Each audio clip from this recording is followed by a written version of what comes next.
Oke guys, hari ini kita akan melakukan case conference tahap pertama untuk praktikum berbasis institusi. Khususnya ini di lokasi praktikum di dua tempat, yaitu di Yayasan Kusuma Bongas dan Kabupaten Indramayu, dan juga Yayasan Sayap Ibu Cabang Daerah Istimewa Yogyakarta. Dan ini dilakukan secara daring. Nah, seperti apa pelaksanaan kegiatannya? Nah, kita saksikan sama-sama ya. Kusuma Bongas,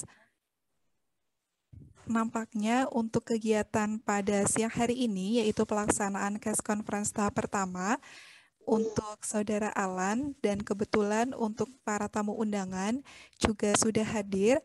Untuk alangkah baiknya bisa kita mulai dari sekarang, mungkin Bapak dan juga Ibu semuanya. Selamat siang. Assalamualaikum warahmatullahi wabarakatuh. Waalaikumsalam warahmatullahi wabarakatuh.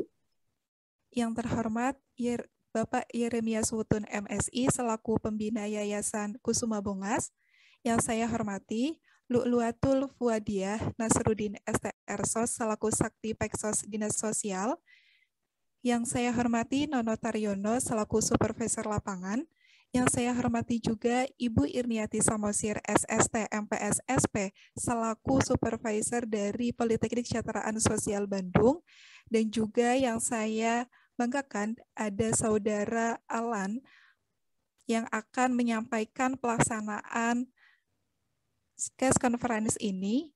Dan untuk pada siang hari ini, Bapak dan juga Ibu semuanya, alhamdulillah pada kesempatan siang hari ini, kita semua dapat berkumpul melalui Zoom meeting ini, dan juga Alan Hendra yang sekarang berada di Yayasan Kusuma Bongas. Pada siang hari ini, kita akan melaksanakan tahap case conference, yaitu penyampaian hasil asesmen, dan juga penyampaian terkait rencana intervensi yang akan disampaikan oleh Alan, Saudara Alan. Untuk kegiatan case conference, sebelum kita menyampaikannya, alangkah lebih baiknya untuk disambut terlebih dahulu. Akan ada sambutan dari Ibu Irniati Samosir. Kepada Ibu Irniati Samosir, dipersilakan.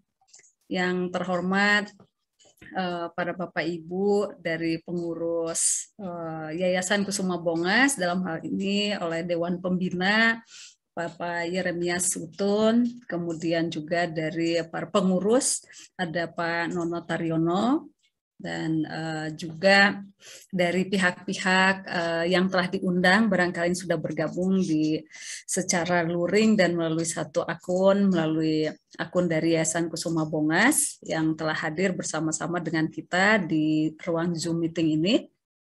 Sebelumnya kami mengucapkan terima kasih banyak kepada Bapak Ibu yang sudah berkenan meluangkan waktunya dan dalam rangka pelaksanaan kegiatan temu bahas kasus atau case conference yang dilakukan pada tahap pertama oleh teman-teman dari mahasiswa Politeknik Kesejahteraan Sosial Bandung, yang dalam hal ini kebetulan ada satu orang mahasiswa kita yang berpraktikum di Kusuma Bongas Kabupaten Indramayu, yaitu Saudara Alan, dan pada kesempatan ini akan mengadakan temu bahas kasus yang pertama.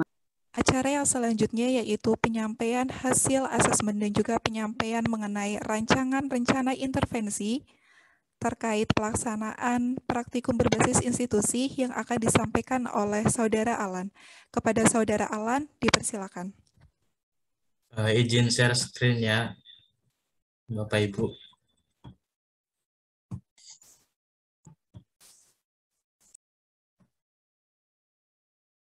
Apakah sudah terlihat?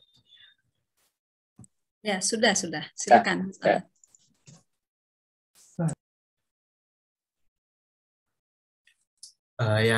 Assalamualaikum warahmatullahi wabarakatuh. Selamat siang Ibu Bapak tamu undangan dan Ibu Irni. Terima kasih sudah hadir.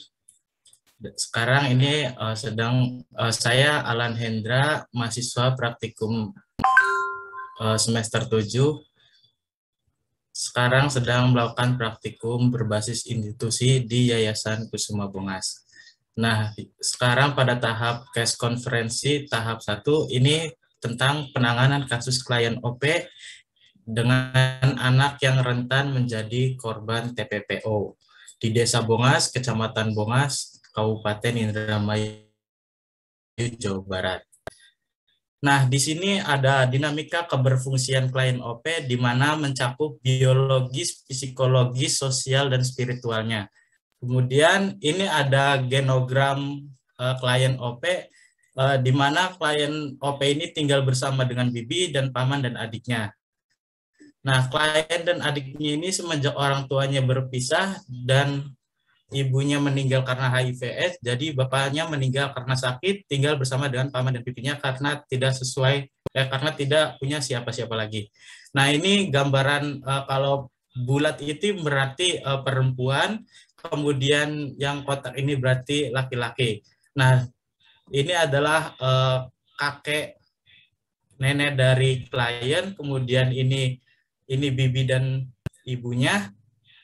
Ini ibunya menikah dengan bapaknya, kemudian bercerai terlebih dahulu sebelum meninggal. Dan ini ada eco-map klien, atau bisa disebut juga hubungan antar klien. Ini terdapat fokus masalah klien OP, di mana berdasarkan gejala permasalahan yang muncul, didapatkan fokus permasalahan klien itu, yaitu kurangnya edukasi mengenai TPPO terhadap klien ataupun keluarganya. Gitu. Nah, yang pertama itu ada edukasi ataupun sosialisasi bagi klien dan keluarga dalam pemahaman terkait TPPO dan bahaya TPPO.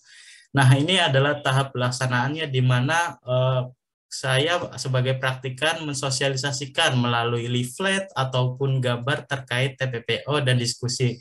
Nah, di dalam Yayasan Kusuma Bongas juga ini ada leaflet dari Indo-Aid tentang pencegahan dan menangani perdagangan anak. Nah, kemudian yang pertama itu praktikan akan mengumpulkan klien dan keluarga untuk berdiskusi mengenai TPPO. Kemudian praktikan akan menjelaskan terkait materi TPPO dan juga bahaya apa yang terjadi jika orang menjadi korban baik dari biologis, psikologis, dan sosialnya. Dan juga yang terakhir itu kurang ditulis yaitu ada kesehatan reproduksinya. Kemudian praktikan klien dan keluarga melakukan diskusi terkait materi yang sudah disampaikan. Dan terakhir itu praktikan klien dan keluarganya melakukan evaluasi dalam kegiatan sosialisasi ini. Terima kasih kepada Saudara Alan yang telah menyampaikan hasil asesmen dan juga hasil rancangan rencana intervensi yang telah disusun. Acara berikutnya yaitu diskusi. Kepada para tamu undangan yang ingin menanyakan atau ingin mendakapi terkait apa yang sudah disampaikan oleh Saudara Alan, dipersilakan. Terima kasih ya Mas Alan sudah memaparkan seringkas dan sepadat mungkin dan hasil dari asesmen yang dilakukan oleh Alan selama beberapa minggu ya. Artinya ini masih tahap awal. Nah, tadi kita mengapresiasi tuh apa yang kemudian dilakukan dan juga dipaparkan. Nah, tadi kan ada beberapa ya rencana intervensi nih Mas Alan. Nah, barangkali saya kira di dalam proses perencanaan intervensinya kan kita perlu mempertimbangkan mempertimbangkan terkait dengan kontinuitas intervensi, maksudnya karena kan nanti mungkin dibatasin karena praktikum ini dibatasi oleh waktu, gitu ya. Artinya waktu yang cuma 2,5 bulan sebenarnya udah nggak sampai 2,5 bulan gitu kan ya, hanya tinggal beberapa hari gitu. Nah, tapi si permasalahan kan kadang kita nggak bisa ngukur tuh sampai berapa lama lagi dia selesai, sehingga tadi di tabel-tabel itu kan sudah digambarkan tuh metodenya apa, tekniknya seperti apa, siapa sasarannya. Nah, kalau boleh saya menyarankan, mungkin itu perlu juga dipertimbangkan terkait dengan siapa pelaksananya. Nah, jadi artinya kan tadi sasarannya misalnya klien OP. Nah, yang ngejalanin, yang melaksanakan bentuk-bentuk tadi yang direncanakan untuk rencana intervensi itu, apakah misalnya mahasiswa secara keseluruhan semuanya gitu ya praktikan. Nah, kalau misalnya tadi saya berpikirnya sih menyarankan keterlibatan dari pekerja sosial yang ada di sana itu juga perlu dipertimbangkan gitu kan, karena sehari-hari atau misalnya prinsip kontinuitas tadi yang melanjutkan dan sekalian transfer knowledge gitu. Seperti apa praktikan melakukan tahapan tersebut, sehingga pelibatan peran pekerja sosial yang ada di Yayasan Kusuma Bongas itu juga perlu dipertimbangkan. Artinya dilibatkan dalam pelaksanaan rencana intervensinya. Kemudian juga mungkin apakah ada profesi lain, psikolog atau kemudian juga pihak lain atau profesi lain yang artinya yang perlu dilibatkan lah gitu dalam hal-hal pemberian rencana intervensi ini. Bu, saya Nono dari Yayasan Kusuma Bongas. Ya, mangga Pak, mangga. Ya, kebetulan untuk Yayasan Kusuma Bongas sendiri dari tahun 2011 sampai sekarang itu kebetulan kami juga menjadi jaringan anggota Indonesia Anti Child Trafficking, di mana Yayasan Kusuma Bongas sudah melakukan sosialisasi tentang pencegahan perdagangan anak, terutama di sekolah-sekolah, dan juga untuk sosialisasi di masyarakat di setiap desa itu ada bagaimana cara bermigrasi yang aman. Dan untuk klien yang kebetulan ini Alan sedang melakukan praktikum, kebetulan Yayasan Kusuma Bongas juga sekarang ini mendampingi beliau, mendampingi anak tersebut dalam rangka untuk meraih cita-citanya, di mana anak itu sekarang kan baru lulus SMP. Kebetulan ketika kami berkunjung ke keluarganya, dia tidak bisa melanjutkan untuk pendidikan setingkat SMA. Kebetulan kami dukung untuk melanjutkan sekolah yang tingkat SMA-nya. Kaitannya dengan hubungan dengan lingkungan, tadi itu bagus digambarkan ya, dengan sosiogramnya juga tuh ya. Nah itu coba digambarkannya juga ya, kalau dipresentasikan tuh bikinkan gitu ya. Jadi gambarnya seperti apa. Tadi sih sosiogram sudah ada, cuman maksudnya lebih kayak tadi, kamu misalnya lingkungan rumah, kamu nggak gambarkan, kan paling tidak buatkan. Kalau ada foto-foto aja tampilkan situasi rumahnya, ya sanitasinya dan sebagainya. Itu penting juga ya, kita tahu. Hingga jangan-jangan masalahnya, misalnya gini, dia nggak punya WC, jangan-jangan Lan, ya. WC-nya jauh, karena di Indramayu air susah kan, itu kan harus butuh biaya mungkin belasan atau puluhan juta untuk gali WC. Nah, apakah orang di sana, orang susah itu bisa akses nggak untuk air bersih, ya? Terutama untuk buang air aja jangan-jangan nggak ada jambannya gitu ya. Nah, tolong digambarkan itu. Terus jarak dia ke sekolah itu gimana? Ada masalah nggak kemungkinan untuk transportasi ya kalau dia sekolah? Kemudian dukungan ekonomi tadi digambarkan nggak Lalan nyampein ya? Apakah itu disupport oleh pamannya atau siapa gitu? Atau disupport lebih banyak dan jangan oleh yayasan, itu menimbulkan ketergantungan loh ya. Itu dibuatkan gambarannya ya. Situasi ekonominya, supportnya itu seperti apa, digambarkan. Kemudian dukungan sosial. Nah, misalnya hubungannya sangat itu dengan siapa yang jadi fungsi parent-nya, siapa di situ? Apakah bibinya atau pamannya? Semuanya, saya di sini Lulu dari Sakti Peksos di Kabupaten Indramayu. Saya sangat mengapresiasi presentasi dari Alan yang sudah bagus, dan saya juga berterima kasih kepada Kusuma Bongas yang memiliki peran penting, apalagi sudah membantu klien OP ini kan. Nah, disinilah yang saya ingin tahu, yang saya merasa kurang dari presentasi yang tadi itu adalah kelebihan dari si klien OP ini.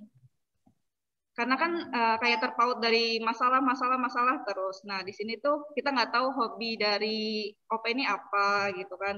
Terus apa mungkin dia sebabnya keluar malam ya karena dia mungkin ketemu sama teman-temannya atau gimana gitu loh. Nah, itu tuh kelebihan-kelebihan ini tuh bisa difungsikan gitu. Maksudnya kelebihan ini tuh bisa digunakan untuk menyelesaikan masalah dari si klien OP ini. Share screen ya untuk memberikan sedikit gambaran. Nah, inilah terkait dengan beberapa masukan tadi, barangkali yang perlu termasuk dari Pak Bung Jerry ya, saya manggilnya Bung biasanya. Nah, jadi juga dari Mbak Lulu dan Pak Nono tadi ya sudah disampaikan. Jadi mungkin nanti itu akan ditambahkan lah. Jadi kayak semacam mungkin kalau ini terlihat ya. Mohon maaf ini nggak lurus ya. Jadi semacam nanti kita Mas Alan membuat semacam di sini itu adalah risk factor ya, atau faktor resiko. Nah, itu kemudian di sini ini adalah protection factor. Nah, protection faktor ya, faktor pendukung gitu dari klien OP. Nah, faktor resiko dari klien OP ini apa saja? Misalnya yang pertama tadi seperti yang disampaikan oleh Bung Jerry, kenapa keluar malam? Tadi kan kata Alan dia pulang jam 12 dan segala macam. Nah, artinya nanti mengidentifikasi ini bisa dimasukkan ke dalam dinamika keberfungsian gitu ya. Dinamika keberfungsian klien itu dalam BPSS-nya. Nah, kemudian itu nanti lihat oke, faktor resiko dari klien OP itu apa saja sih gitu. Apakah misalnya pulang malamnya itu karena apa? Tadi relationship-nya itu seperti apa? Nah, pasti kira-kira hal-hal yang menjadikan dia pulang malam, apakah misalnya sering melihat keluarga bertengkar, bla bla bla. Nah, faktor-faktor resiko. Nanti faktor-faktor pendukung apa? Nah, termasuk apa yang disampaikan oleh Mbak Lulu tadi, hobinya, kelebihannya. Nah, kita berbicara soal strength perspektif. Gitu kan, kalau misalnya Pexos itu kan tidak hanya melulu tadi melihatnya masalah, tapi soal strength perspektif. Setiap siapapun gitu kan ya, setiap orang itu pasti ada sisi positifnya. Nah, kira-kira apa? Misalnya dia orangnya mungkin tadi ya pemalu, oke. Yang kira-kira hal yang menjadi protection faktornya apa sih gitu? Dia orangnya rajin, kemudian dia orangnya ramah atau apa gitu. Faktor-faktor pendukung apa yang sekiranya itu menjadi kelebihan sehingga nanti kita melihat nih lebih banyak mana faktor risiko atau pendukung. Nah, ketika di faktor risiko ini nanti tuh kemudian dengan intervensi apa? Gitu kan yang tadi sudah didesain oleh Mas Alan, tentunya tidak secara idealnya nggak mungkin dalam waktu berapa minggu ini terselesaikan kan ya. Itu tadi sebabnya saya minta untuk kemudian ada peran tadi untuk prinsip kontinuitas, ada siapa yang kemudian keterlibatan dari pihak YKB ya. Nah, sehingga nanti di saran itu artinya ada tindak lanjut ke depan itu perlu ada intervensi apa gitu. Mungkin ibaratnya part 2-nya to be continue gitu. Tapi yang kemudian yang bisa dilakukan Alan dalam jangka waktu dekat misalnya, nah itu seperti apa nanti itu bisa dibuat dengan model risk faktornya apa, protection faktornya seperti apa. Ya. Ini sesuatu yang baru juga ya untuk saya, Ibu. Terima kasih atas masukannya. Mungkin untuk kedepannya nanti bakal ada mungkin satu untuk rencana intervensi tambahan, melihat dari case conference ini mungkin saya pertimbangkan lagi, mungkin nanti bakal diskusi kembali dengan Ibu Irni. Mungkin itu saja tanggapannya. Terima kasih. Berita acara pelaksanaan case conference 1 akan saya bacakan, Ibu, Bapak, dan teman-teman semua.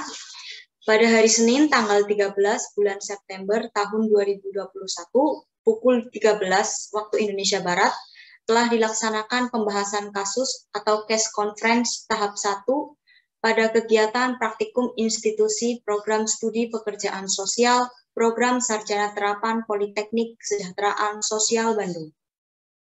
Bertempat di tempat masing-masing melalui Zoom meeting dengan hasil case conference terlampir. Jumlah peserta yang hadir 7 orang dengan daftar hadir terlampir.